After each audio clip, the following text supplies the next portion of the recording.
nahahati sa tatlo. The first is set apart by the good news. The first is the set apart by the good news. So makikita ho natin, nagpakilala si Paul. Si Paul po ay nagpakilala as bond servant ng Panginoon. What is servant means? Ang katulong lang siya. So makikita ho natin dito, ang panawagan ni Paul.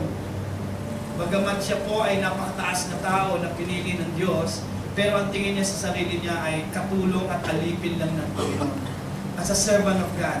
Every time na mag-i-introduce po si Paul, lagi niyang i-introduce ang sarili niya bilang pinili at maging alipin ng Diyos upang paglingkuran ng ating Panginoon. Marami pong mga manggagawa ngayon, tandaan niyo mga leaders, ang bumabaksak sa espiritu ng pride. Along the way, even in the America, kaya nga marami po sa American ministry ang bumaksak, tulad ng Kenneth Hagin Ministry, Jimmy Swaggart Ministry, Ernest Hensley Ministry, Kenneth Copeland Ministry. Why? Bakit nagbaksakan to? Doon pa lang mo sa pangalan, pinangalan nila sa pangalan nila. Even during the time na 1980s, nag-question na ako. Bakit itong mga Amerikanong to, pinapangalan nila yung simbahan nila sa pangalan nila? It should not be named in the name of the ministry, in the name of the person. It should be named after God or after the church. And all these people who name their ministry according to their names, sila po ay bumaksak. Kaya tandaan po natin, ang unang-una natin gagawin bilang tinawag ng Panginoon, lagi tayong nagpapakumbaba. At lahat tayo tinawag ng Panginoon. Meron tinatawag na set apart. Sinet apart si Paul talaga para i-share yung gospel sa Gentiles. Kasi noong unang panahon, ang niligtas lang ng Panginoon mga Hudyo, yung mga Israelites. Sa Daniel, sila lang ang niligtas. Pero nang namatay si Jesus, sa grasya ng Panginoon, nagpakita ang Diyos kay Paul, tinawag kita, Paul, para i-share ang kaligtasan sa mga Gentiles. Sino yun? Ikaw at ako. Yung mga Gentiles. Maliban sa bansa, labas ng bansang Israel, ang tawag doon is Gentiles. So, ganun ang awa ng Panginoon. Amen? Now, meron tinatawag na set apart. These people are being set apart to become a full-time ministry na talagang wala silang gagawin kundi maglingkod sa Panginoon. Amen? Amen. Pangalawa, kayo naman po ay tinawag din ng Panginoon. Ay, naku, hindi naman pala. Lahat tayo tinawag ng Lord because the Bible says in John 15:16, you haven't called me, but it is I who have called you. Diba? Ang Diyos ang tumawag sa atin. Lahat tayo tinawag. Hindi man tayo full-time na katulad nila na talagang ahayo at magbabahagi ng salita ng Diyos. Kayo din, full-time. There's no such thing as part-time Christian. 24 oras kang born again. Yun ang ibig ko sabihin. Saan ka man pumunta? Sa school, sa business, born again ka. Hindi yung born again ka lang sa loob ng church. You are called by God to become born again 24 hours a day, 7 days. Amen? Meron tinatawag na sinet apart eh. Sila yung talagang pinili among dun sa pinili para magpaglingkuran ng Diyos sa loob ng templo niya, sa loob ng simbahan, para maging evangelist, maging pastor, maging tagapagbahagi ng salita ng Diyos. But everybody is called. Lagyan nyo sa isip nyo yan, tinawag kayo lahat. Lahat tayo tinawag. Ito ang dapat gagawin ng lahat ng tinawag sa Diyos is to glorify God and paano? Pag hindi nyo ginawa yan, tanungin na natin ang sarili natin. Attendee lang tayo sa church. Kaya nga sabi ko, ang GNF Church, walang attendee but disciples. Kasi pag hindi nyo tinupad ito, sino ka? Eh, kung babasahin nyo ang Bible, yan ang reason bakit ka tinawag ng Diyos. Lahat tayo, ang reason, kaya ba attend na ang Lord, itaas ang ngalan niya, mabigyan ng kalwalhatian ng Diyos sa buhay natin. At pangalawa, dahil sa buhay mo, maraming taong makakakilala sa Diyos. Pangalawa, yung po yan ay verse 1. Yung isang chapter 1, 2 to 4, the meaning of the good news. So, lahat tayo tinawag ng Panginoon. Tatlo yan eh. No? 2 to 4 is about the meaning of the good news. The meaning ng good news, ito po ang magliligtas sa mga tao. Kaya alam nyo kapatid, kaya po ako mag-ordain kasi may mga bagay na magagawa sila na hindi ko magagawa. May mga bagay na nagagawa ko na hindi nila magagawa. Ganun din po kayo. Sa buhay ninyo, maraming maliligtas na hindi ako makakaabot, kundi kayo ang makakaabot. Una, hindi ko kapitbahay ang kapitbahay ninyo. Hindi ko auntie yung auntie mo. Hindi ko lola yung lola mo. Sino magsishare dyan? Di ikaw. So ikaw tinawag din. Pero sila talaga naman tinawag in a full-time basis. Sila po at ang buhay nila ay iaalay nila sa Panginoon sa pagbabahagi ng salita ng Panginoon. Kaya naman dapat suportahan mo natin. Ilang araw ko nang iniiyak yan sa Diyos, ito pong church na ito. Nalabi ko sinasabi kay Ryan, natutuwa po yung iba dahil opo, may mga tumutulong sa akin. Pero nahihiya naman po ako sa kanila. Gusto ko nang bitawan. Actually, gusto ko nang sabihin, hinto na nila support nila. Dahil hindi ho maganda, hindi kayo i-bless ng Lord. Tandaan nyo yan, simbahan. Tandaan nyo yan, church. Kung yung mga manggagawa dito, hindi nyo binibless, hindi rin kayo i-bless ng Lord. Sila ang i-bless ng Panginoon. Amen? Amen. Isipin ho ninyo, sa inyo ako naglilingkod, sila nagbabayad. Kayo nakikinabang. Mali ho yun. Dapat, kayo pong nakikinabang ang magbibigay po ng pagpapala sa mga manggagawa. Amen. Lagi nyo itanim sa isip nyo yan. Hanggang hindi nyo binibless yung mga manggagawa na yan, hindi i-bless ng Lord to church na. Kaya challenge ko kayo, tulungan nyo po sila. Then the third is the reason for the good news. Of course, what is the reason for the good news? In verse 5 to 7 is for the salvation of mankind. Amen? Yan po ang tatlong dahilan kung bakit tayo tinawag ng ating Panginoon.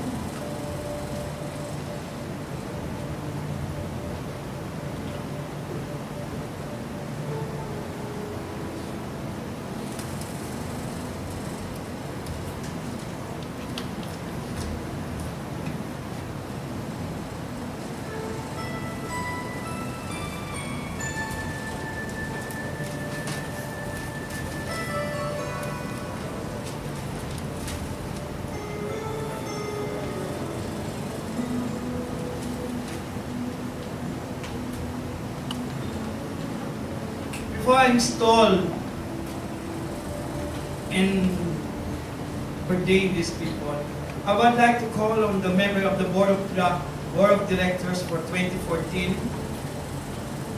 May you please come up in the stage. Ito yung lahat ng Board of Directors 2014 according to Security Exchange Commission. Meron na tayong bagong member ng Board of Directors.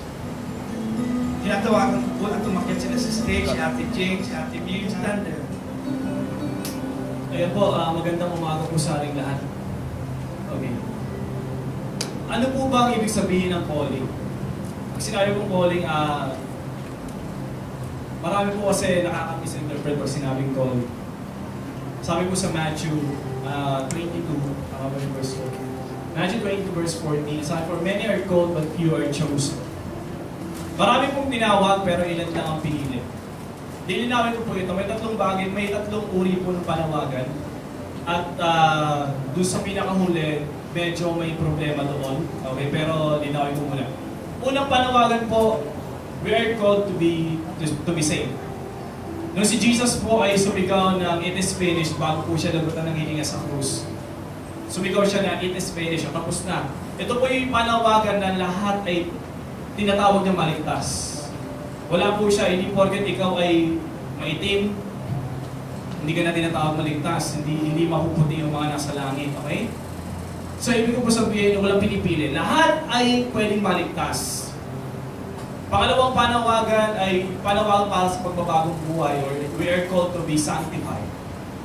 Tayo po tinawag para magbagong buhay. Ang kasunod po ng kaligtasan na tinanggap natin sa Panginoon ay yung pagbabagong buhay. Yun po yung epekto ng kaligtasan na tinanggap natin sa Panginoon. Pangatlo at panghuli, we are called to serve. Or we are called to serve God. So dun po may problema doon sa pangatlo. Bakit po? Kasi marami po na naglilingkod daw sa Panginoon pero hindi naman nakikita yung pagbabagong buhay. Therefore, nagkukonklud ako na hindi siguro siya ligtas. Hindi siguro siya tumugon doon sa panawagan ng kaligtasan ng Panginoon. Bakit ko po nasabi? Kasi hindi naman siya nagbagong buhay, walang pagbabagong buhay. Pero nakapagtaka, naglilingkod siya. So, ibig sabihin po ganito. Marami po naglilingkod na hindi naman tinawag maglingkod. Dahil may tatlong uri po ng panawagan. Una po, tinawag, yung iba tinawag talaga. Yung iba tinulak lang. Yung iba tinopak lang. Ibig sabihin ng tinulak lang, napilitan lang kasi, o ano ka na maglingkod ka na kasi tukon. So ang nangyari, nandun siya kasi tinulak lang siya. Marami naman ay tinopak lang kasi walang magawa. Di ba po, kaya sa church na lang tumatambay, lingkod na lang ako, wala akong magawa eh. So tinopak lang. Pero marami, ang bibihira po yung talagang tinawag. Ngayon ganito po, lahat po tayo tinawag paligtas. Lahat po nandito. Pero dinawin ko po itong verse to, for many are called but few are chosen. Lahat po tayo tinawag maligtas, kaya sino po yung tatawagin ng chosen? Lahat po tayo tinawag, kung sino po yung tumugon doon sa panawagan, siya po yung tatawagin ng chosen. That's why yung sinabi ni Pablo, somewhere kung na nagkakamali sa Timothy, we are chosen generation. Ang kausap niyo po doon ay yung mga tumugon sa panawagan ng Panginoon, sa kaligtasan na gustong ialok ng Panginoon at inaalok ng Panginoon. So ibig sabihin po, sino tatawagin ng chosen? Yung mga tumugon doon sa panawagan. Dahil kung hindi ka po tutugon sa panawagan ng kaligtasan ng Panginoon, hindi ka po chosen. Maaari ikaw ay tinatawag, patuloy na tinatawag ng Panginoon habang ikaw ay nabubuhay, pero kung hindi ka po tutugon, hindi mo pwede tawagin sa sarili niyo po na chosen. So marami pong tinatawag, maraming tinawag, pero ilan lang po yung pwede tawagin ng chosen, sila lang po yung mga tumugon sa panawagan ng Panginoon. Pagdating naman po sa service, hindi po lahat ay tinawag magpastor o maging leader ng church. Dahil ang mangyayari, pagka lahat na lang ay nasa church, okay? Lahat na lang po ay leader, walang presidente, walang governor, walang traffic enforcer dyan. Ang gulo-gulo ng mundo siguro kung lahat na lang nasa loob ng church. Kasi lahat na lang naglilingkod sa loob ng church. Sa kabilang banda, hindi po lahat tinawag para maging magtrabaho in secular job. Dahil babagsak naman po ang spiritual na kalagayan ng mga tao kung walang maglilingkod sa simbahan. So ibig ko po sabihin, lilinawin ko po and then dito na po ang mag-i-end. Lahat tayo tinawag para maligtas, lahat po tayo tinawag para maglingkod. Paano maglingkod? Lahat po tayo tinawag mag-share ng gospel, mag-disciple. So maaaring ikaw ay isang engineer, pero ikaw ay dapat nag-share ng gospel, nag-disciple ka, you are a disciple, engineer.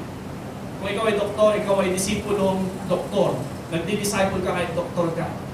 Kung ikaw ay janitor, naglilinis ka at nag-share ka ng gospel. Hindi mo pwedeng ihiwalay yun. Kung alam niyo po sa sarili niyo, na tumugon po tayo sa kaligtasan ng Panginoon, kahit nasang kang lugar, Christian ka, tulad na sinabi ng ating pastor, nag-share ka ng gospel, nag-disciple ka. Kaya hindi niyo po pwedeng sabihin na ang pag-share ng gospel ay para lang nandun sa mga leader ng church o yung nandun na sa loob ng simbahan. Mali po.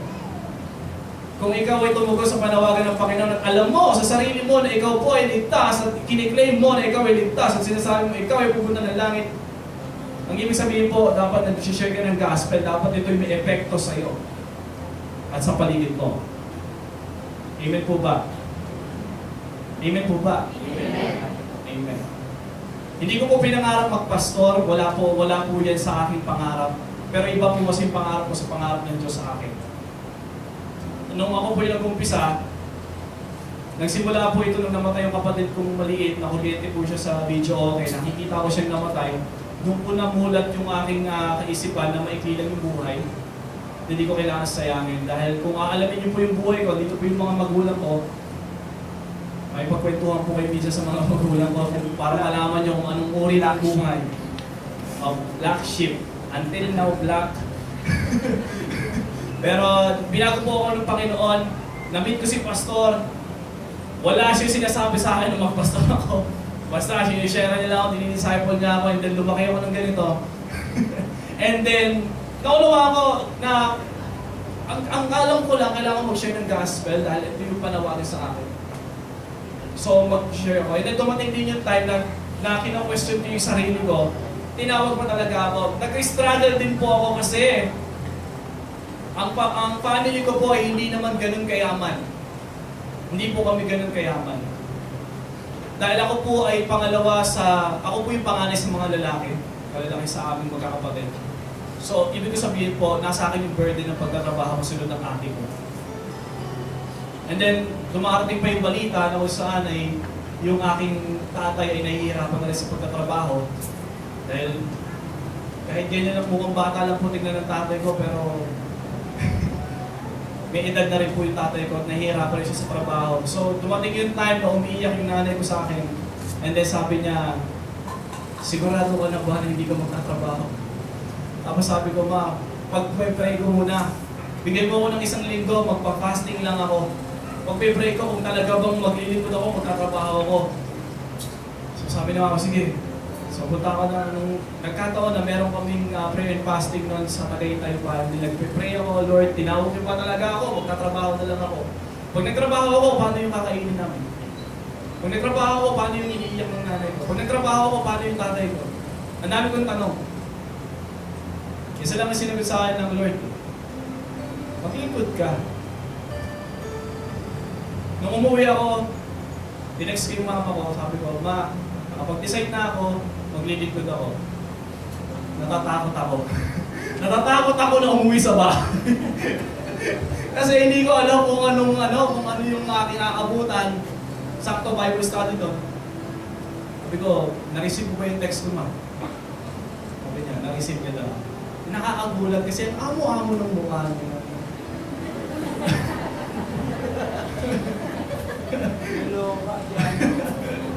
Kala ko talagang pero praise God kasi naunawaan niya naman. Na, sige, kung yan ang Tapos nagulat pa ako, napag-usapan na pala nila ni Papa, kung ano man yung magiging decision ko, igagalang na nila, susuportahan nila ako. Kaya ako nandito po. Although hindi ko ito pinangarap, pero ngayon, ito lang po sasabihin ko, mahal ko yung ginagawa ko, gusto ko yung nag-share ng gospel, gusto ko yung nag-disciple, gusto ko yung naglilingkod sa Panginoon. Hindi po ako perfecto na tao, pero sisikapin ko po na alang-alang sa Panginoon at sa lahat po sa inyo. At ano po, dadami pa po tayo. Amen po ba? Amen. Dadami pa tayo. Pagsisikapan ko po na maglingkod sa Panginoon at paglingkuran po kayo. Maraming salamat.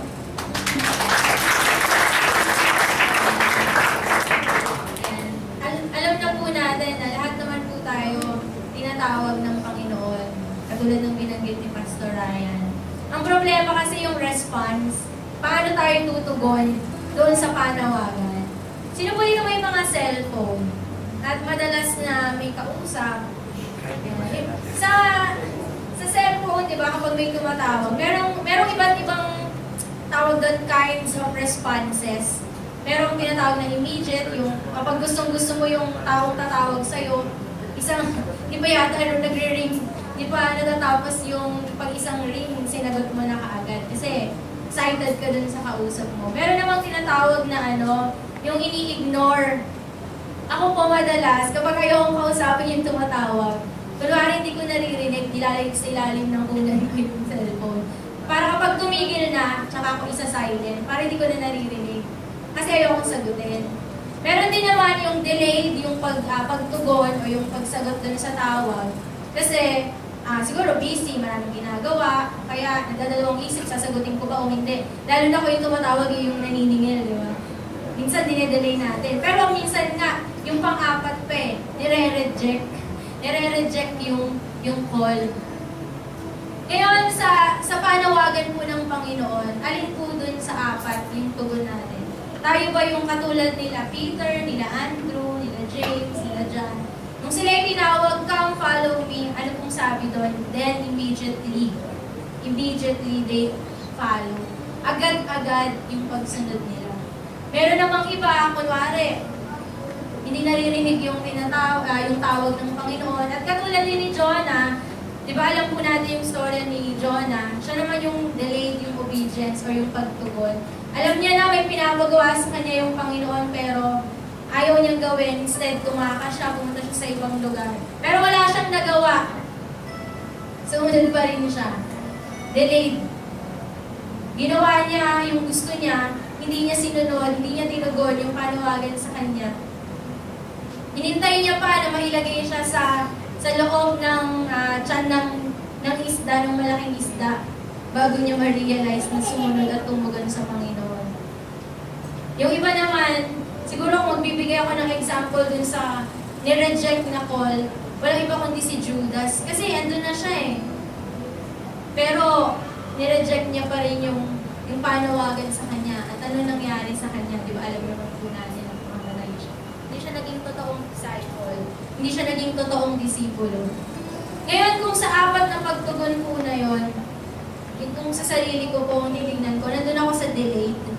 Kasi noon pa man, simula nung naging active po ako dito sa JNF, kahit dun pa sa old church, pagka nagpapatawag si Pastor Alfred ng meeting ng mga leaders, ng mga naglilingkod, kasi noon, talagang puro youth, wala pa ng kaunti pa lang. Lagi ako nabiburden pag sinasabi ni Pastor, ang daming dapat gawin, walang manggagawa. Lagi kong naiisip sa puso ko at sa isip ko na dapat nandito ako. Gustong-gusto kong gawin yung mga gawain, yung mga ministry, lahat ng kailangan. Pero hindi ko magawa kasi nag-work po ako ng mga panahon yun. At ang lagi kong sinasabi sa Lord, pag nagpe-pray na ako, kapag kino-convict niya yung puso ko, doon sa gawain, doon sa pag-full time na, lagi ko sinasabi, Lord, hindi muna ngayon, pero darating din tayo dyan. Kapal ng mukha ako sa Lord ko, no? Ako pa yung nagpapahintay sa Panginoon. Paulit-ulit yon, ilang beses siguro na kino-convict ako ng Lord mag-full time, pero sinasabi ko, hindi muna ngayon kasi nag-work ako, gusto ko rin tulungan yung pamilya ko. Pero dumating po yung point na siguro yun na talaga yung time na pinapag-decide na ako ng Lord kung iiwan ko yung trabaho ko at para mag-full time. Noong nag-meeting yung proskunelyo noon, inausap ako ni Pastor. Sabi niya, hindi na kita kilala, Nats. Iba na yung priority mo. Kasi kahit Sabado, kaya minsan Linggo pa, pinapasok ko pa sa trabaho. Ako din, aminado po ako habang nag-work ako noon, lagi ako nasa malayo. Ang babaw na ng devotion ko, ang babaw na ng prayer life ko. Alam ko sa sarili ko na hindi na okay yung relationship ko sa Panginoon. Then, na-overwhelmed ako ng pagtatrabaho. Pero pinaalala sa akin ng Lord yung covenant ko sa Kanya somewhere in October 2010, dun sa Tagaytay. Sabi ko doon, Lord, yung buhay ko, iyo lang po. Kung ano yung gusto mo, yun lang yung mangyari sa buhay ko. Pinaalala niya sa akin, nangako ka, di ba sabi ko nga ako nung last preaching, pag tayo nangako sa Panginoon, ikaw pwede mong makalimutan, pero sa Diyos, hindi niya nakakalimutan. So parang sinisingil na ako ng Lord dun sa pangako. Kaya September 2012, nag-file na ako ng resignation. Hindi pa ako nakaalis kasi marami pang dapat gawin sa work. April 2013 po ako talagang fully nakapag-resign at sumunod dun sa panawagan ng mag-full time. At alam niyo po, kapag ikaw tinawag ka talaga ng Panginoon para maglingkod sa Kanya, kasi ang nangyari po sa akin, habang nag-file ako ng resignation, habang hinihintay ko yung time, sabi ko, kailan ba ako makakaalis? Kailan ba ako nawala yung heart ko dun sa ginagawa ko. Dati gusto ko yung trabaho ko, mahal na mahal ko yung ginagawa ko. Nawala yung kagustuhan, yung enjoyment ko dun sa ginagawa ko. Kasi laging gusto ko dito na sa church, gusto ko na umuwi. Yung iniisip ko palagi kung ano yung dapat gawin dito. And syempre po, hindi naman ganun kadali dahil may mga magulang ka, may kapatid ka, may pamilya ka. Unang-una against sila doon, yung simula. Pero wala na rin po nagawa yung mama ko. Wala na rin, tinanggap na lang din nila yung decision ko na mag-full time. Kaya lang, kapag dumarating yung time na kapos or may ipit sa pera, ako yung laging nabubuntungan ng init ng ulo. Pero lagi ko na lang sinasabi, maghintay lang tayo. At ako, lagi kong ini-encourage yung sarili ko po na kahit kailan hindi mali yung sumunod sa Panginoong Diyos. At kahit kailan hindi niya ipapahiya yung sarili niya. Naniniwala ako na ipuprove ng Panginoon sa pamilya ko, sa mga taong to na umaasa or sa mga taong to na ayaw maniwala doon sa pagsunod ko sa Lord. Ipapakita ng Diyos yung kung gaano siya kalaki kaysa doon sa mga bagay o taong inaasahan natin dito sa mundo. Kaya, ipapasalamat po ako sa Panginoon dahil ako mismo, sigurado ako at nagpapasalamat ako at masaya ako dahil nakasunod ako sa Panginoon. At sabihin ko po sa inyo, kapag tayo delayed yung obedience, may kalakip pa rin yung consequence.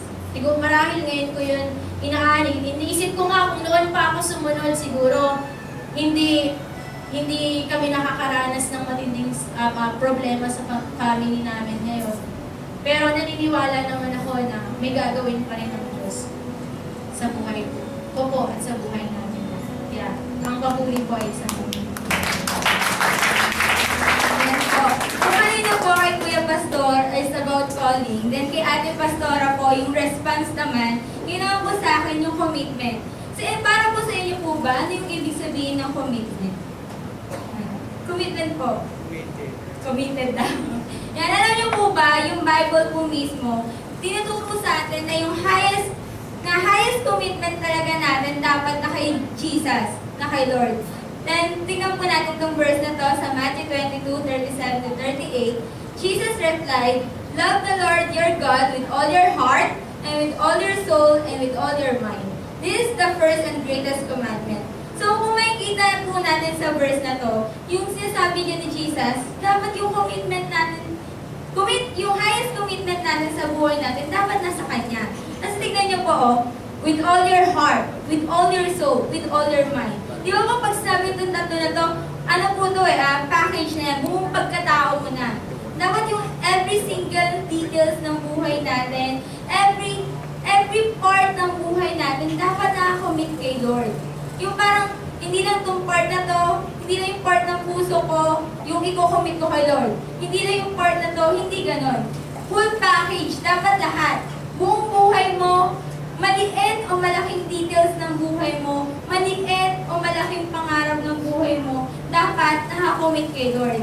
And kung tatanungin po natin yung mga tao sa mundong ito, or even us, kung tatanungin po natin kung ano yung commitment mo sa buhay mo.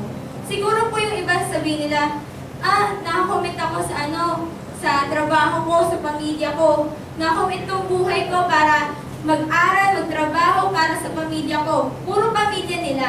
Pamilya ko, pamilya natin lahat. Siguro, kung mapapansin natin, kasi sa mga tao, pinaka-main reason ng buhay nila, parang mabuhay para sa pamilya nila. Yung buhay nila, i-commit nila yung sa pamilya nila. And even I po, akala ko dati yung reason ng buhay ko para mag-aral, magtrabaho, para sa pamilya ko. Yung alam niyo po ba yung bawat pangarap ng buhay ko, lagi nakasunod doon yung pamilya ko. Then, kung mapapansin niyo po ito sa verse na to, sa Luke, sabi doon, "If anyone comes to me and does not hate his father and mother, his wife and children, his brother and sister, yes, even his own life, he cannot be my disciple. And anyone who does not carry his cross and follow me cannot be my disciple." Si Jesus po, hindi po siya nagtuturo na i-disobey natin yung parents natin. Hindi siya nagtuturo na dishonor natin. Kasi si God pa mismo nagsasabi, "Honor your mother and father." Pero sa verse kasi na to, ang gusto mangyari ni Lord, yung priority ng buhay mo, huwag maging sentro sa pamilya mo. Na yung buhay mo, huwag mo na i-commit yung buhay mo sa pamilya mo. Dapat i-commit mo to kay Lord, kay Jesus. Kasi siya yung highest, dapat nasa kanya yung highest commitment natin. Buong pagkatao natin, dapat nasa sa kanya. Yun po, di ba minsan mas malakas yung tawag ng pamilya kaysa sa tawag ng Diyos. Kasi sa tawag ng pamilya, sabihin niya, mag-aral ka, ganito, ganyan, magtrabaho ka, para sa amin, para guminhawa tayo. Ganun po yung mga sinasabi ng pamilya natin. Pero ang gusto mangyari ni Lord, huwag mo naman alisin yung Diyos sa commitment mo sa pamilya mo. Na yung, sabihin natin may pangarap pa sa pamilya mo, pero dapat, end point nun, nakakommit ka pa din sa Diyos. And kung yung pamilya natin lagi natin nasusunod, kung ang pamilya na lang natin yung reason natin bakit tayo mabuhay, then yung main point o bottom line ng verse na to, hindi tayo magiging disciple ni Lord. Di ba, disciple ni Lord, kailangan nakakommit ka sa Kanya. Kailangan yung buong pagtiwala mo nasa Kanya. Yun yung gusto na ipagawa sa akin ng Lord at sa bawat isa, na kahit sa part area ng buhay sa commitment mo sa pamilya mo, dapat ilagay mo yan sa Diyos. Ipagkatiwala mo yan sa Diyos. Alam niyo po ba, ako din po, never ko pong inisip o never ko pong pinangarap na maging Kristiyano. Never ko pinangarap na magbasa ng Bible. Kung aalamin niyo po talaga yung buhay ko, akala ko yung reason ng buhay ko is for myself, for my family, and for my friends. Akala ko dun lang umiikot yung buhay ko. Dati, kung alam niyo po, napaka-maldita ko po talaga. Alam po yan ng nanay at tatay ko. Napaka-bossy ko po sa loob ng bahay. Yun nga po, dumating sa point na nag-high school na ako, madali ako ma-influensya ng kaibigan. Kaya nga po, nung second year high school pa lang ako, I started drink yung alcohol. Pero konti lang po. Hindi, joke lang po. Na-influensya po ako nun. Then, dahil din sa friends ko, na-influensya din nila ako magmura. Na-influensya din nila ako na manood ng porno. Yan. Even that thing, naturo sa akin ng kaibigan ko. Kasi akala ko, life is about fun. Life is about material.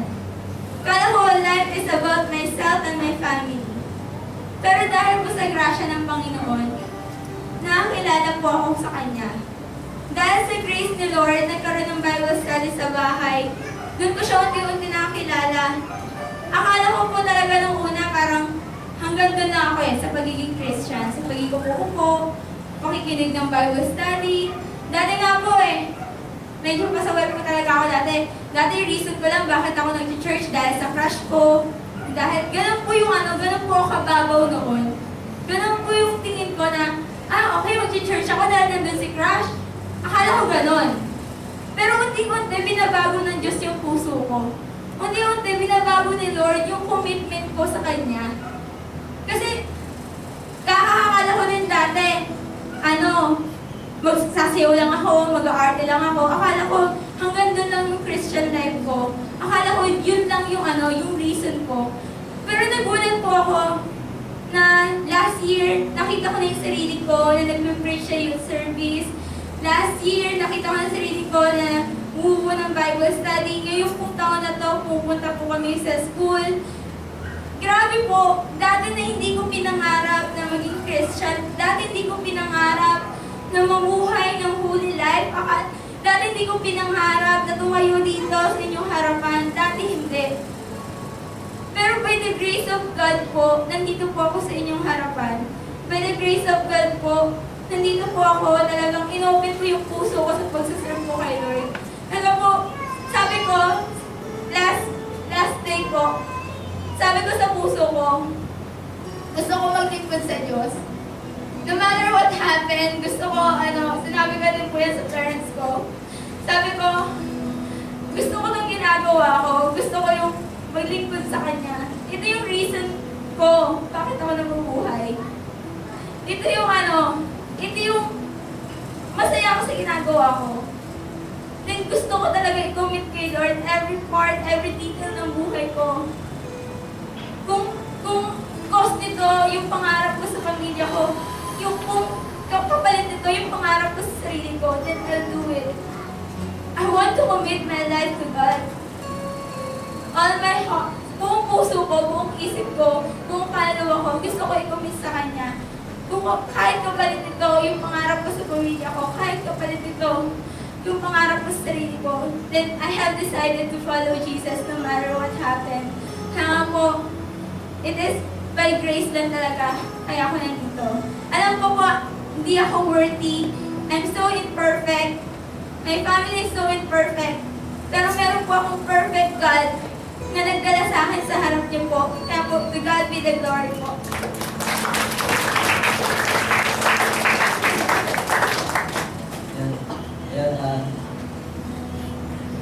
Ano lang po, ako po kasi yung pinaka-mabagal magsalita sa lahat. Kaya, mabilis lang po ito. Ganito po. Naalala niyo po ba yung isa sa mga commercial po na kape? Kape. Yun. Nescafe. Yung, para kayo nung bumabangon. Para kayo bumabangon. Kasi, po, nung kabataan ko pa, nung mga panahon ko, parang akala ko kasi yung buhay parang lang Yung, ikaw, papasok ka ng school, magtitinda ka, hi ma. Hello there. Yun. Nagulat ako, yan. Pero yun, ay, maraming salamat po talaga sa Panginoon kasi nakakilala ko po sa Kanya. Ngayon naman po, pag-usapan natin, sobrang bilis na po, self-denial. Sabi po sa Galatians 2:20, I have been crucified with Christ, and I no longer live, but Christ lives in me. The life I live in the body, I live by faith in the Son of God, who loved me and gave Himself for me. Crucified. Nakita na po kayo ng itsura ng crucified? Check niyo ba? Nakita na po kayo? Tutawa kayo. Kasi di ba, when you are crucified, ano po yung itsura? Open. Pinaka-crucified po bang? Di ba wala na po? Pinaka-crucified po bang? Wala din naman po, di ba? Kasi dapat po, when we are crucified, dapat po binibigay natin lahat ng area. Lalo na po nung Friday, patotoo ko lang po, ay Friday. Yan. Isa po kasi sa mga rason kung bakit hindi nag-respond yung isang Kristiyano kasi may minamahal. Kasi gusto ko siya eh. Mga gano'n. Diba? Eh last Friday lang, kwento ka lang. Wala pa nakakalam, kami na kwento ka lang ito. Tapos sabi, nag-text siya, hi. Number lang. Tapos sabi ko, oh, sino to? Wow. Guwapo. Sino? Kasi Tutot. Sabi, oh, Tutot. Eh, ito, crush ko na, high school. High school pa. Natanda ko na. Ngayon, kumbaga, for 2 years na tayo, tapos mag-text sa'yo, di ba? Parang, uy, parang, pero teka lang. Ba't gano'n, di ba? Yung ay, babang to. May mga bagay pala na dapat natin inuuna. Yun si Lord before doon sa mga, crush ko siya, gusto ko siya. Di ba po? Kasi ito yung mga bagay na maaaring umahadlang sa atin. Hindi tayo nagkakaroon ng self-denial kasi gusto natin, me, myself, and I. Diba? Gusto po natin yung lagi. Ako na lang lagi. Ngayon po, ako pa patotoo ko lang po, kung tutuusin, papansin nyo, mabilis ako magsalita, Lord, wala na akong talent sa mga ganito. Oo, nag-set ako sa mga schools, pero problema ko po talaga yun. Mabilis ako magsalita. Yun. Pero sabi ko, ano yung nakita sa akin ng Lord? Bakit? Ba't ako nandito? Parang nagugulang pa rin ako. And, ito po yung isa sa mga na-remind po sa atin lahat. Self-denial. Kailangan din natin yung mga gusto natin sa buhay. Kasi ano po, isa sa mga binago ng Panginoon, yung pangarap ko, yung sarili kong pangarap, mag-artista, ay hindi po. Nakuha ko na po, hindi. May mga pangarap, gusto ko rin po mga pagtapos. Yan.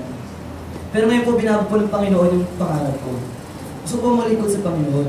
Ewan ko ba, paano ako sa nanay ko? Ma, hi there. Yun. In case po na kung mapagtapos na po ako, nagpapaalam po ako. Ay pa ako, yung pogi ko kapatid. Yan, binabati ko kayo. Yan, na gusto ko talaga malikod kay Lord. Kasi yan eh, grabe yung pagmamahal niya. Pasensya na kung minsan wala ako sa bahay, wala ako sa tindahan. Minsan, lagi, everyday. Pero I try my very best. Para talaga makatulong. And po, yung pangarap ko na makapaglingkod kay Lord, hindi po yung mag-aalsa sa kahirapan. Kahirapan talaga. Yun. Kaya, ayun po talaga yung tutulong sa atin. Yan. Ay ma, lang na this. Yun lang po. Kaya, to end lang po, remind ko lang po yung when you are crucified, kailangan patay ka na sa sarili mo. Kailangan yung mga pangarap mo, hindi lang para sa sarili mo. When you are crucified, lahat po, ibigay sa Panginoon. Kaya po, all glory be to God.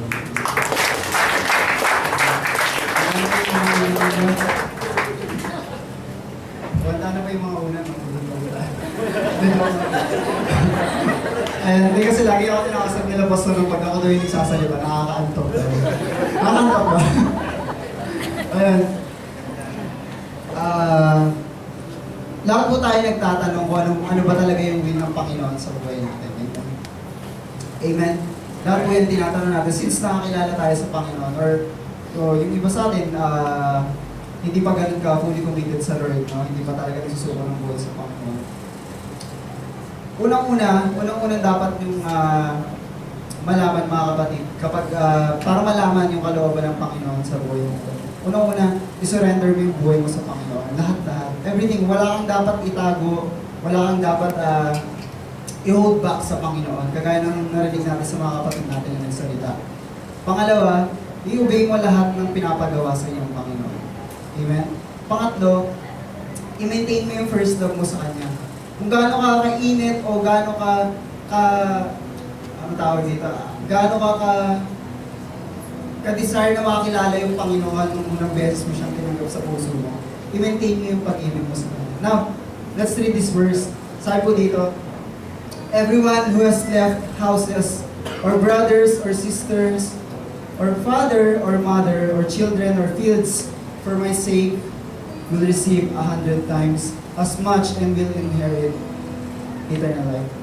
Sa preceding verse po, meron pong na-encounter ang Panginoon na isang young rich man na gusto niya sumunod sa Panginoon pero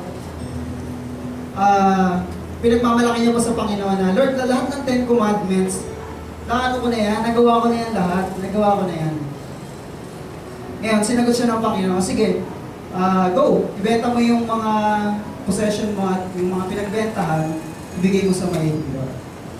Then, itong ang nangyari, umuwi ng malungkot. Nung narinig ng mayaman na binata yung sinabi ng Panginoon, umuwi siya ng malungkot. Alam niyo po, when God is calling us to serve Him, importante po yung pag-a-adjust sa buhay natin. Amen? Bakit ko pa nasabi importante yung pag-a-adjust? Kasi, alam niyo po, mahirap sumunod sa Panginoon kung yung pagsunod natin is out of, ang tawag dito, yung napipilitan ka lang, alam mo yung napipilitan ka lang, di ba? Pag pinapagawa sa yung isang bagay na ayaw mo, di ba? Ang resulta na hindi mo magawa yung isang bagay ng maayos. Amen? Amen? At minsan nadidistract ka kasi hindi mo nga, parang hindi pa bukal sa loob yung gagawin mo. And now,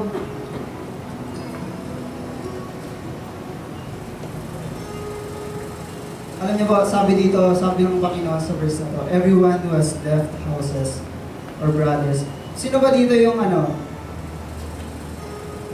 kaya niyang iwan yung lahat ng bagay sa buhay niya para lang sa crush niya? Iwan mo lahat ng bagay sa buhay mo para lang sa crush mo. O yung iba, wala na dito sa mga babae, yung mga mahilig sa bag. Iwan mo lahat ng bagay sa buhay mo para lang sa isang magandang bag. Kasi Nanay Junisha, immediate daw yung bag. Diba? Para lang sa bag na yun, iwan mo lahat ng bagay sa buhay mo. You know, in this verse, lahat na yata ng pwedeng mawala sa buhay ng isang tao, nabanggit na sa verse na to. Brothers, sisters, father, mother, represents yung family natin. Amen? Represents the most precious one sa puso natin. Amen? Pangalawa, fields. Fields, tama. Houses pala yung una. Houses pala yung una.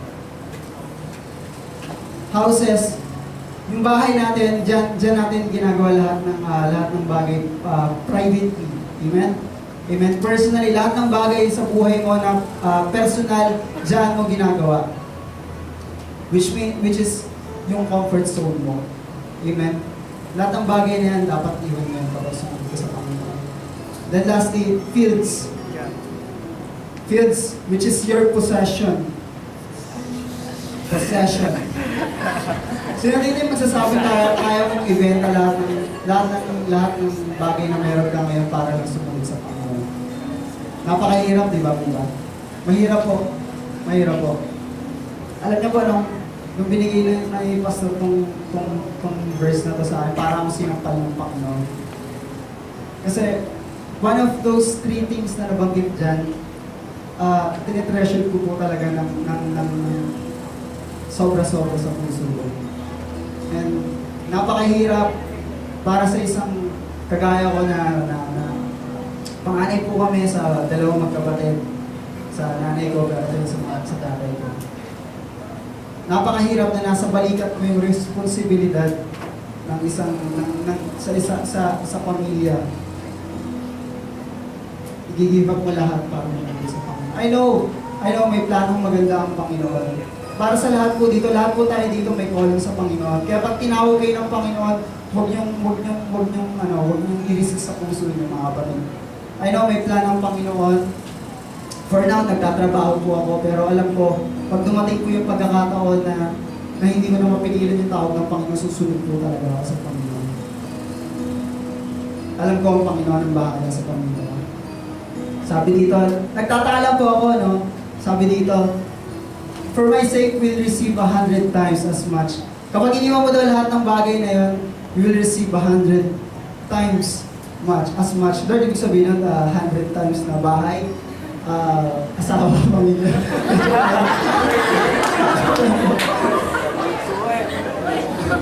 Biro lang po yun. Alam niyo ba yung gusto sabihin ng Panginoon dyan?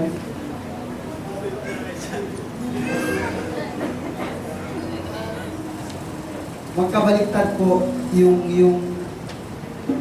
maano yung tamang word eh. Magkaiba yung blessings ng Panginoon sa blessings ng mundo ito. Yun lang po yung ibig sabihin nun. Kaya 100 times. Kasi hindi nyo po maiko-compare kung ano yung plano ng Panginoon in the future. Hindi nyo po maiko-compare dun sa meron kayo ngayon. Kung ano pa yung mga pinaplano nyo para sa sarili nyo po, hindi nyo po maiko-compare yun. Amen? Amen. Yun lang po. Salamat. Sabi doon, as much as you can hear it, salamat.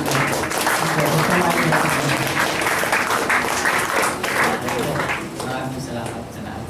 Ayan po, una nagpapasalamat po talaga ako sa Panginoon kasi kung titignan ko po yung sarili ko po talaga, hindi ko karapat-dapat dito sa stage. Kasi po, kung titignan ko po yung sarili ko pero hindi ako nating sa sarili ko.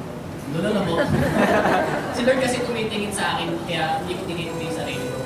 Kasi kung ako lang po, aminin ko po sa inyo, takot po talaga akong marasang ganito kadaming tao talaga. Hindi po ako sanay. Kahit nasa hindi tao, hindi ako sanay. Hindi po talaga, kahit kuha na kahit pag di mo ako kinausap, di rin kita kakausapin. Ganun po yung aking attitude, ganun po yung personality ko. Pero grasya na lang po ng Panginoon kung bakit nakatayo po ako ngayon dito. Saka, ayan, yung iba po dito, matatalino pa po sa akin. Totoo lang po, aminin ko, hindi po ako pwede magpanggap dito eh. Hindi po talaga ako, hindi ako magaling sa English. Sino dito magaling po sa English? Diba lahat po tayo? Pero ayun po, totoo po. Naggrasya na lang po ng Panginoon kung bakit po, yan, nababasa ko yung ganyan, tapos naipapaliwanag ko po ng maayos. Naggrasya na lang po ng Panginoon po dyan. Ay po, punta po tayo sa Matthew, yan na pala yan. Ayan po, basahin po natin sabay-sabay. Nakikita po ba dito?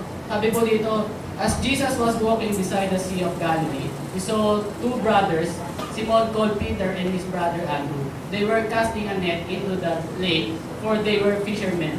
Come, follow me, Jesus said, and I will make you fishers of men. At once they left their nets and followed him. 21. Going on from there, he saw two other brothers, James son of Zebedee and his brothers John. They were in a boat with their father Zebedee, preparing their nest. Jesus called them, and immediately they left the boat and their father and followed him. Diba po? Grasya na lang ng Panginoon kung ba't nababasa ko yan. Kaya po, then kaya po, siyempre grasya na din ng Panginoon kung bakit ko po na ipapaliwanag po yan.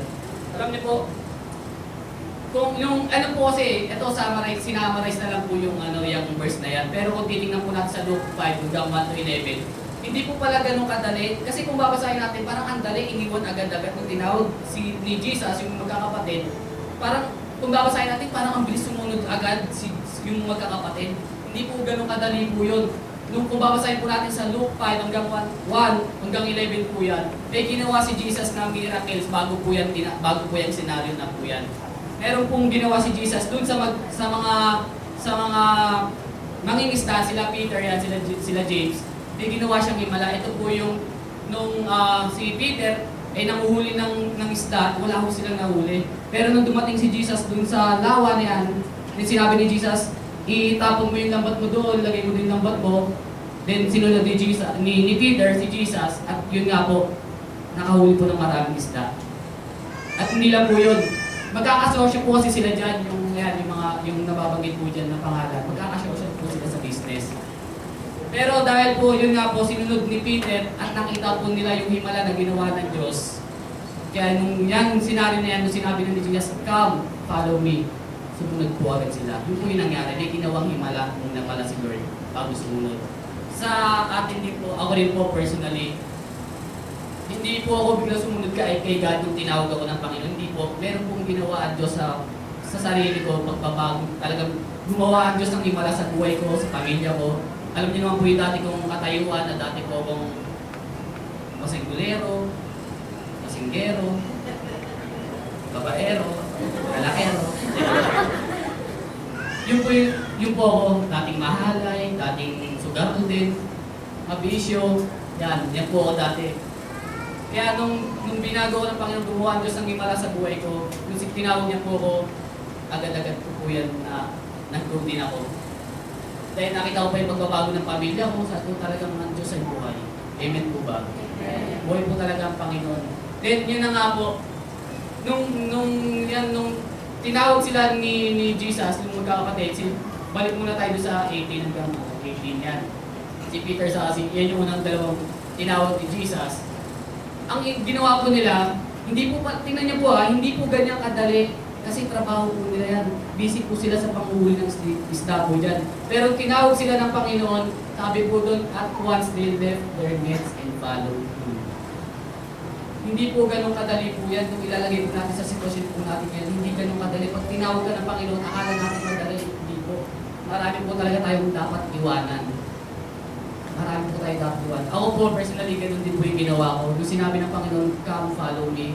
Tinawag ako ng Panginoon habang nagpa-fasting ako, habang ako nagpe-pray, habang nagde-devotion ako. Lagi yan yung verse na binibigay sa akin ni Lord, na maglingkod ako sa Kanya. Iniwan ko yung pakitrabaho ko.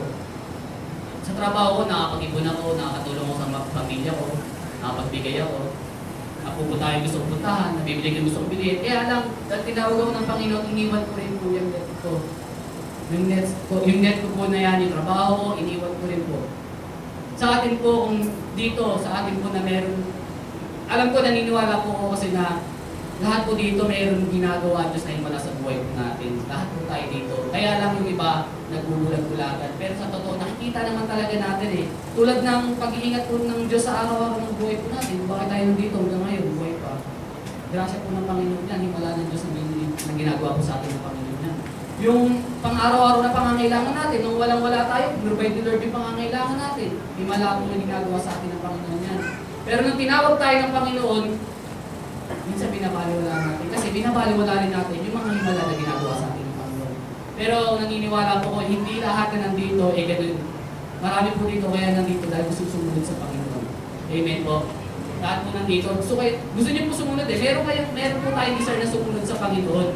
Tama po. Kaya nga po tayo nandito lahat Kasi kung wala kang desire na sumunod sa Panginoon, wala ka na ngayon dito.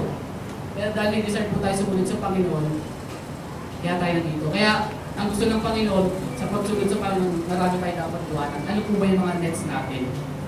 Ano po yung mga nets natin? Pwede yung buhay natin, yung old life natin. Kasi mahirap po sumunod sa Panginoon, nadala pa rin natin yung sarili natin. Tulad ko, mahirap po tumayo dito kung plastic ako. Kung sa likod, may ginagawa pala ako kalokohan, mahirap po yun. Pansinin po natin yung mga, hindi ko po nilalahat, pero marami po kilalang Christian. Kaya pala tumatalikod sa Panginoon, kaya pala nagpa-backslide. Kasi habang sumusunod sa Panginoon, dala-dala yung mga nets nila. Yung sarili po nilang kagustuhan, yung mga pangarap nila, mahirap sumunod po sa Panginoon pag gano'n. Tulad po na sinabi ng karamihan po dito sa ating kanina, marami po talaga tayong iwan. Kahit yung pangarap natin sa buhay, pag tinawag po tayo ng Panginoon, kahit yung gusto mong pangarap na maabot mo, iiwan po talaga natin yan. Amen? Ayan po. Sa 21 to yan, bisa nga po, 21 to 22, ito yung pinaka-nakaka-na-miss talaga ako. Yung sa dalawa, medyo mababaw lang. Pero ito, nakakahanga kasi isipin po ninyo, hindi lang po yung net, hindi lang po yung boat, hindi lang yung isda, hindi lang trabaho ang iniwan, pati tatay iniwan. Yan po yung pinakamahirap na gawin sa lahat. Ako po, hindi ko po pinagmamalaki po yung sarili ko, grasya na lang po talaga ng Panginoon. Iniwan ko talaga, hindi ko man iniwan na talagang iniwan. Alam niyo po yung ibig sabihin na, yan po, nagpaalam din ako tulad ng ginawa ni Kuya, hindi ko alam, pareho pala kami ng ginawa ni Kuya na nag-text lang din kasi nakakatakot. Pero pinag-pray ko talaga namin maigi. Pinag-pray ko rin, pinag-fasting ko bago ko i-text si mama na, Ma, ito na yung decision ko, ito kasi yung panawagan sa atin, Lord. Then yun nga po, sabi ni Kuya, maamo talaga yung mukha ni Mama. Grasya na lang po talaga ng Panginoon kasi si Lord kumikilos talaga. Talagang kinausap po niya, kinausap ni Lord si Mama, si Papa, yan talagang nung sabi ni, talagang ano sila, wala po tayong tinataas sa tao dito, pangalan lang po ng Panginoong Jesus. Grasya na lang talaga ng Panginoon kung bakit nagiging suportas, nagiging sinusuportahan po nila kami sa panawagan po namin ito. Kaya, ang hamon ko po sa lahat po na nandito, ng mga kabataan, tulad po namin, na meron kayong desire sa puso na sumunod sa Panginoon, ito po yung sasabihin ko po sa inyo, huwag na po tayo magpatuloy-tuloy pa, sumunod na natin yan. Alam niyo po kung kanino galing yan? Kay Ason po yun. Wala dito po ba si Ason? Wala po. Kami lang, ay, dito pala. Galing po sa kanya yung salitang yun. Pag tayo tinawag ng Panginoon, huwag ka na magpatumpit-tumpit pa, sumunod mo na. Kasi sayang po. Pag yan binigay ng ni Lord sa iba, sayang. Sayang. At tinama ko rin po yung mga kananayan po dito na mayroon pong anak. Tulad po ng mababasa po natin dyan. Wala po tayong mababasa dyan na yung tatay sinabol pa, hinarangan yung si Jesus at wala po tayong mababasa gano'n na pinadlangan yung magkapatid na sumunod sa Panginoon. Hindi po. Sa mga nanay din po at tatay na nandito po. Kapag po nag-open po yung anak po natin na tayo tinatawag ako ng Panginoon. Tinatawag ako ng Panginoon. Huwag po natin hadlangan. Huwag po natin hadlangan. Amen po ba? So yun po. Lahat po yan para sa Panginoon.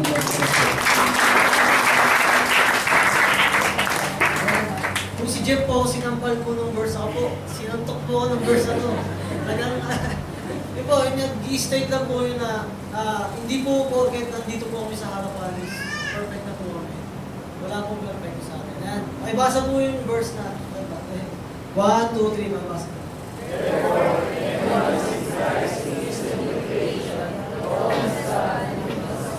Sabi po doon, He is a new creation. Ngayon, pag tinanggap po natin si Lord, sa buhay natin, dapat daw, bago na. Kung dati, hindi pa ako Kristiyano, ako si Marlo, ngayon, tinanggap ko na si Lord, sino na ako? John Lloyd na. Dapat po, kapag tinanggap mo si Lord, dapat nandun yung proof. Dapat nandun yung proof of change life. Dapat nandun yung proof ng pagbabagong buhay. Dati po, ano po ba ibig sabihin ng new creation? The old has gone, the new has come.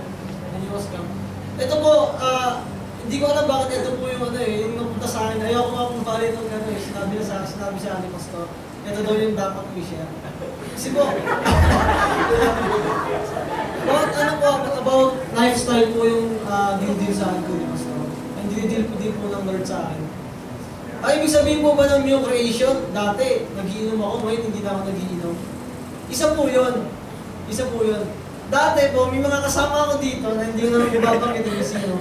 Nakakainom ako po sila hanggang madaling araw. Naabot kami na alas 5. Ganoon, tapos uuwi dapat ako dahil lasing ako. Hindi na ako uuwi, matutulog na ako doon. Ganun po ba yung, ang ibig sabihin po ba ng new creation? Yung hindi na ako magiinom, hindi na ako bibisyo, hindi na ako mag-download ng porn. Hindi lang daw po yun yung ibig sabihin ng new creation. Ibig sabihin daw po ng new creation, lahat in every aspect ng buhay natin. Lifestyle, pati pag-iisip natin, pagdidesisyon, lahat ng gagawin natin, dapat bago na. Kasi po, sabi doon, the old has gone. Pag nandyan pa rin yung old, hindi pa gone, baka wala tayo sa Lord. Yun po yung masakit doon. Kaya po, ako po, hindi ko po nakasanayang tumawag ng kuya. Totoo po to. Hindi ko po nakasanayang tawagin Kuya Ryan, Kuya Bernie, Kuya Alex. Kahit po mas matatanda sa akin yung mga yan.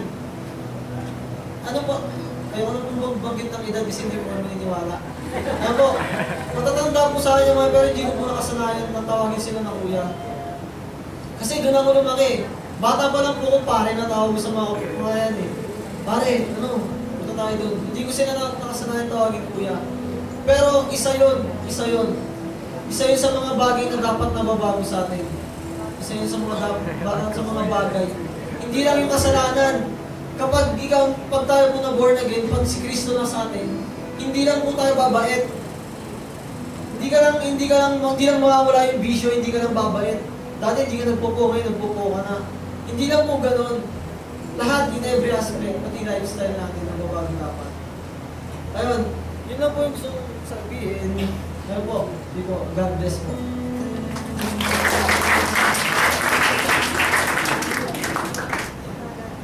Praise God. Habang tinititigan ko sila, parang search for Mr. Pogi yun. Ayaw din. Mukha nasaktan ako dun sa verse na binanggit ni Marlo yung anyone is in Christ. No, sabi nga naman. Therefore, if anyone is in Christ, he is a new creation. Hindi the old. The top has gone. Wala na yung book sa taas. Praise God. Masaya po ako pagka alam ko maraming pag tinawag dito yung iba nagre-resist eh. Isa lang ang masasabi ko, lahat kayo tinawag. Ito masasabi ko. Ang dami kong pangarap din sa pamilya ko noon. Gusto ko silang iangat. Kaya nga nakalap niya ako sa Japan eh. Inangat ko talaga sila pero hindi nila alam na sa block ako sa kasalanan. Yung ginagawa ko sa Japan. Nung ako'y tinawag sa Panginoon, ang question mark ko, Lord, paano ako makakatulong?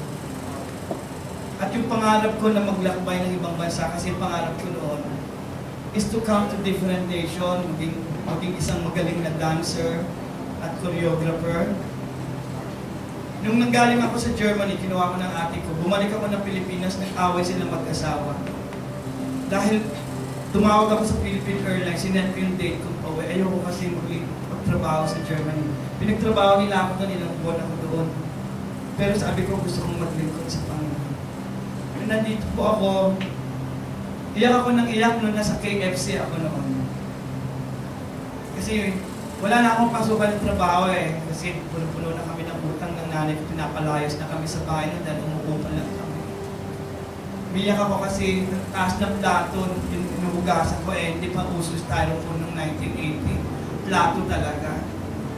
Kaya kasi ang taas na ko, mas mataas, mas umiyak ako, hugat ang kaldero. Sabi ko, Panginoon, tinawag mo ba ako para magugas ng plato? Kung sinisigawan ako ng mga matataas doon, siyempre, kung sino yung mataas, yun ang mataas ang boses. Sabi ng Panginoon, tinawag kita. Kaya ka naghuhugas, tinutulungan lang kitang maging servant. Kasi dati ako yung naninigaw sa loob ng club. Pag nagkamali ka ng sayaw mo, manda ka sa akin, murahin talaga. Pero ngayon ako yung minumura, bilihan mo naman maghugas niyan. Tinawag ako sa GIL, nagsimula ako sa 20 pesos. Dito linggo. Kaya ako sa Panginoon. Sabi ko, Lord, paano kung pumili ko rin magulang ko? Binato ako ng nanay ko, nung lamunin ko yung Biblia mo. Paano tayo kakain? Sinayang mo yung Germany, sinayang mo yung Japan. O ayan, lamunin mo Biblia mo. Umiyak ako sa Panginoon, sabi ko, Lord, di ko malalaman yung Bible. Tulungan niyo ako kainin yung Bible. Itos ka ng nanay ko, Lord, I pray. Kaya ako nag-iyak. Sabi ko, Lord, pangarap ko pong mag-ibang bansa. Bakit nandito ako sa Pampanga? Walang makain, pinag-mission ako. Puro kamote sa umaga. Hindi ako nagbibiro. I was sent to Pampanga. Nilagang kamote sa umaga. Tapos lutong kamote rin sa tanghali. Sa gabi hindi ako nagbibiro, hindi ako nagpapatawas. Kaya sa gabi, para kamang yung mga kasama ko, para kami musical instrument. May mga tunog kami sa gabi. Biyak ako, Lord. Pet ko noon. Sabi ko, tinawag mo ba ako para maghirap? Di ba ninyo alam, nung ako ay nag-full time sa Jesus Streams, nilibot ko ang buong Asia. Pinadala kagad ako sa Hong Kong, sa Japan, sa Macau. Pinadala ako sa Singapore, sa Malaysia. During that time, paulit-ulit ako, siguro mga 4 to 5 times I was sent to Hong Kong, twice to. Tapos magkatapos akong nagpatuloy sa Panginoon, gaya ko ng Hong Kong, in just 3 weeks, uwi ko 60,000. Hindi ako nanghingi, bigay sa akin ng mga tao. Every time na uuwi po ako, at nung nawala po ako sa Jesus Reigns, kinuha ko ni Dolphy Jr. bilang director. Isang concert ko lang, 20,000, and we had 3 concerts in 1 month. Kaya ako nakaipon. Tapos noon, nagtayo po ako ng ganitong church. Kapag ikaw sumunod sa Panginoon, pera habol sa iyo. Pero ikaw, pera ang hinabol mo, kawawa ka. Pero kung ikaw sumunod sa Panginoon, sabi ng Panginoon sa Psalm 23, the Lord is my shepherd. Goodness and mercy of God shall follow me all the days of my life. Kabaitan at kabutihan ng Diyos ang hahabol sa iyo. Kaya nga by the middle of this September, ako'y nagpapaalam, I have to go to Thailand at mag-speak po ako doon sa mga kapatiran natin sa Thailand. Matinding blessings ang tinatanggap ko doon, dollars, hindi po peso. Binibless nila ako doon. So it is the Lord who will bless these people. Pero tina-challenge ko po kayo lahat. Sana naman i-bless natin sila. Amen? Huwag kayong manghinayaan. Nung nanay ko po ay na-stroke, umiyak siya sa akin. Sabi niya, patawarin mo ako anak kung naging hadlang ako sa takot mo. Hindi ko akalain na ikaw pa mismo mag-aalaga sa akin. Siguro kung hindi ka na born again, hindi mo ako alaga. Totoo yung nanay, sabi ko. Galit ako sa inyo. Pasalamat kayo na born again. Naintindihan po ninyo, may plano ang Diyos sa lahat ng bagay. Tayo po ay tumayo at magwakas sa ating panahon.